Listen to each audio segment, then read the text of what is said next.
So when you're trying to find an idea to do your science fair project on, you can use the people around you, like your parents, if they're into into the field that you want to do your project in, or other professionals in the area, to help you kind of borrow ideas and build your project around that. Also, if you're using a site like Science Buddies, I don't exactly recommend it, but you can use those sites and make the projects that are on there your own by changing some variables around and also just making the presentation a lot different than what they have on there, because obviously a lot of people have done those if they're an example on Science Buddies. If you're having problems coming up with a science fair idea, you could try reflecting on what is important to you and what you're good at. For example, if you've got quite a good green thumb, you can try working with plants, because plants can be really good proof of concept tests for grafting for burn wounds or something like that without using real people.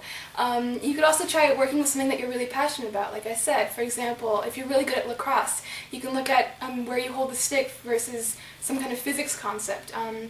Also, Science Buddies is a good site. However, it's mostly good if you really have problems coming up with an idea and you have to make it your own. That's very important, because otherwise it'll be the same exact project that these judges have seen year after year.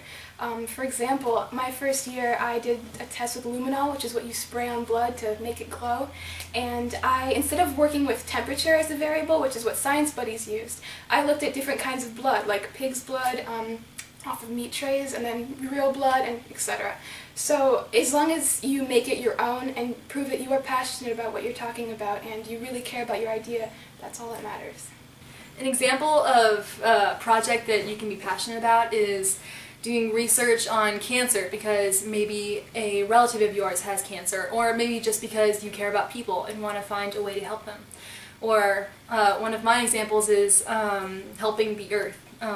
Get rid of dead zones and oil spills, and just using the news and other resources that you hear off of websites, Facebook, other things like that, that you can just find out about something and keep researching it and find out that you really are interested in it.